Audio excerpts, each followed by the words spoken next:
And now, ladies and gentlemen, we are going to be getting into some more Ghost. This is Square Hammer, and let's see what is going on here today.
I'm still getting my head around Ghost. Honestly, they're such an interesting sound to me, an interesting look. There's something very dark about the imagery. There's something a little bit like, ooh, there's a sort of mystery to it, and something like this image.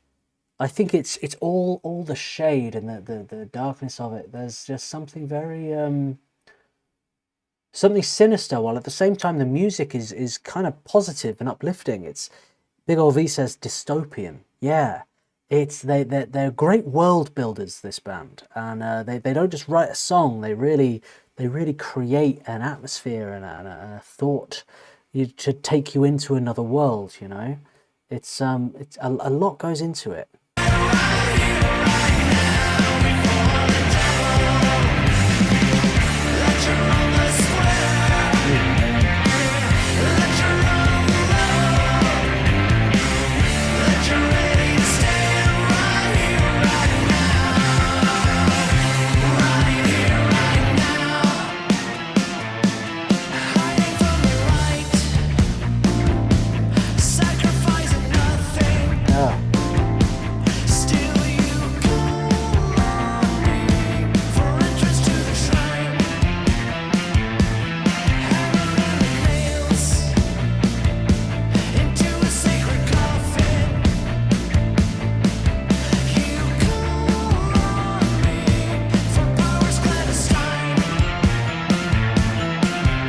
I love that riff. Really catchy. And it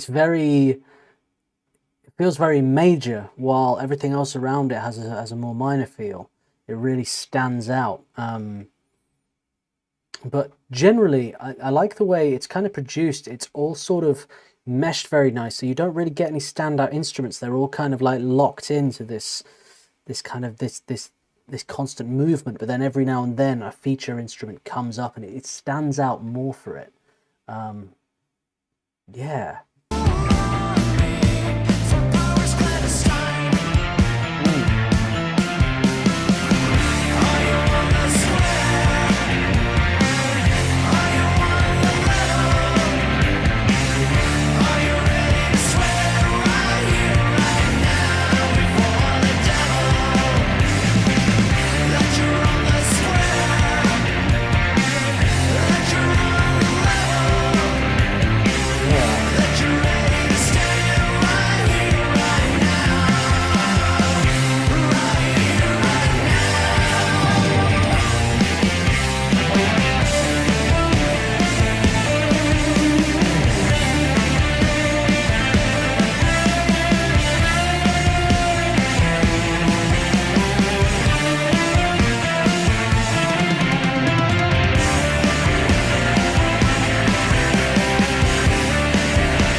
bloody mysterious, amazing imagery, great song, great hook, beautiful production, the amazing imagery.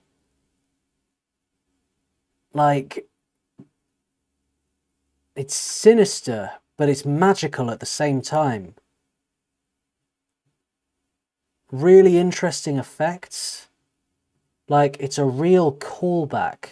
Look at that. That's amazing. It's a real callback to those classic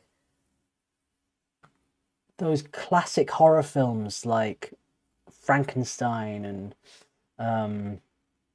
you know, all those sort of Dr. Jekyll, Mr. Hyde kind of really old school black and white Dracula. You know, it makes me think of all of that. Claire says, Dan, earlier I dropped you a long message into WhatsApp re Ghost and their world building from Forest. Perfect timing. Should I read some of that now, or should I save that for their video?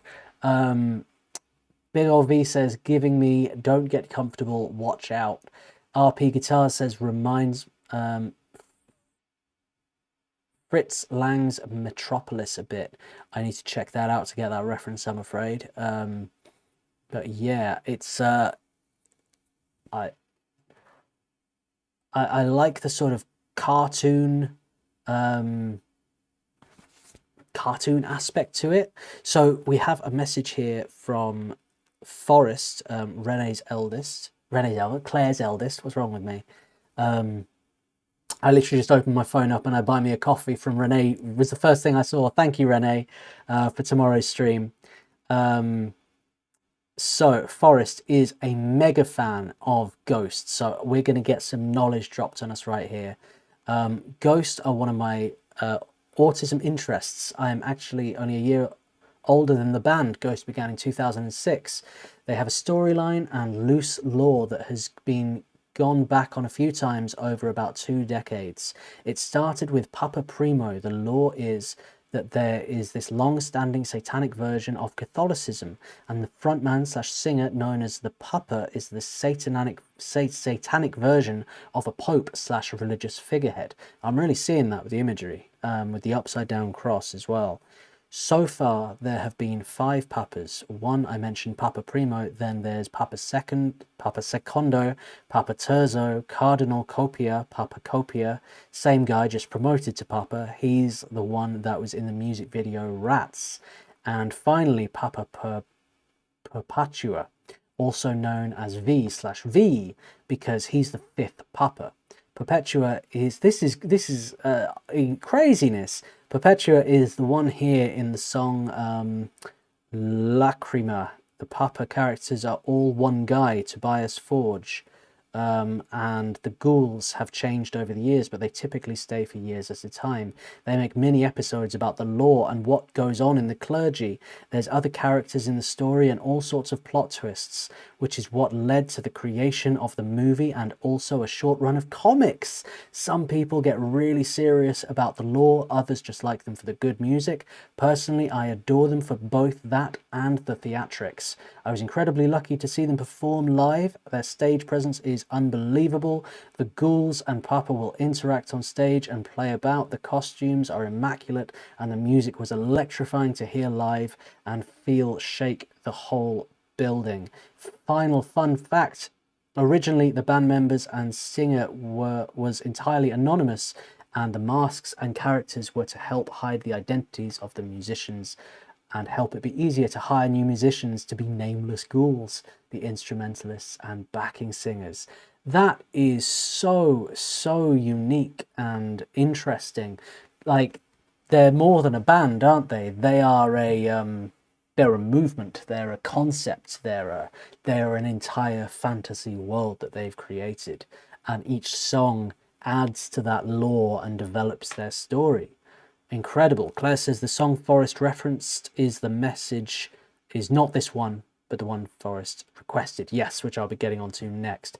Big shout out to Forrest for the knowledge, much appreciated, and has definitely added a lot of context for me on understanding this band, because coming into it, just kind of hearing a song, then a second song, a third song, it's very different from hearing your typical band. It's very much like there's a lot going on here that I need to learn about, that I need to keep up with and get on the pulse of. It's every Ghost song and video I've sort of seen and heard, I've been like, well, I feel like I'm missing something. There's more depth to this.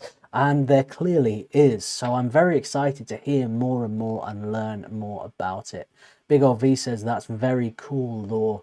And yeah, I strongly agree with you there. Very special band. That was Ghost with their song Square Hammer.